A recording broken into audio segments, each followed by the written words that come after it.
O gráfico representa o movimento do professor numa sala de aula e a primeira coisa que nós temos que observar é as grandezas que se encontram descritas nos eixos. Neste caso, temos a posição em função do tempo e por isso este gráfico mostra-nos a distância do professor ao referencial à medida que o tempo passa. Relativamente a perguntas, temos a linha A, qual a posição inicial do professor? Há que olhar aqui para o gráfico no instante zero e ver qual é a posição dele. Notem que também temos aqui uma unidade, portanto isto é uma grandeza com a respectiva unidade para selecionar. Na linha B pergunta-se qual a distância percorrida no respectivo movimento. Observando o gráfico, nós vemos que há aqui dois períodos, dois intervalos de tempo em que não existe qualquer movimento, entre 0 e 3 segundos e entre 7 e 10 segundos.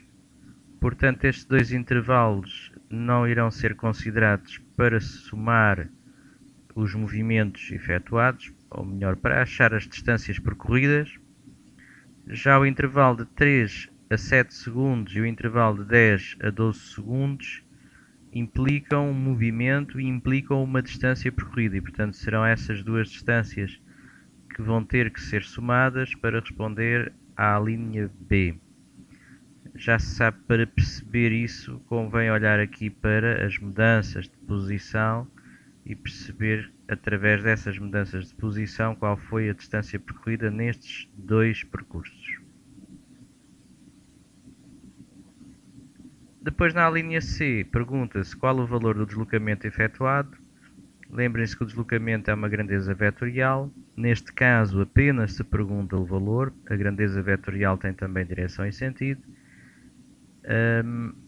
Sabem que o deslocamento é a variação da posição, portanto pensem qual foi a variação de posição do instante inicial ao instante final. Portanto, isso terá que ser visto na escala da posição, portanto no eixo vertical, tem que pensar qual é que foi a variação desde o início ao fim do movimento.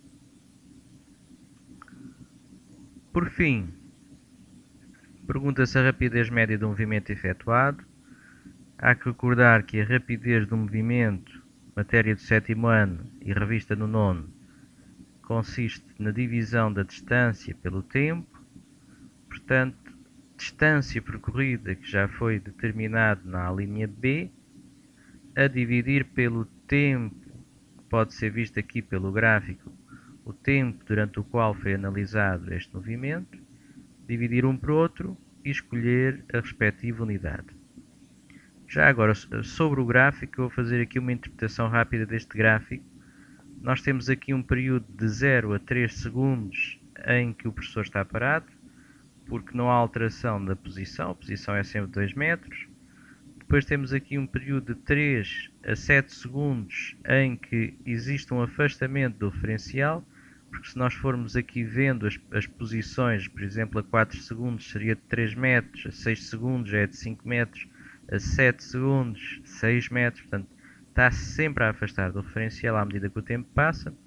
Depois uma nova situação de repouso dos 7 aos 10 segundos, no qual o professor está sempre a 6 metros de distância do referencial, e aqui nesta última fase dos 10 aos 12 segundos uma aproximação ao referencial, de tal maneira que a 10 segundos estaria a 6 metros do referencial e a 12 segundos já está apenas a 4. É tudo, bom trabalho.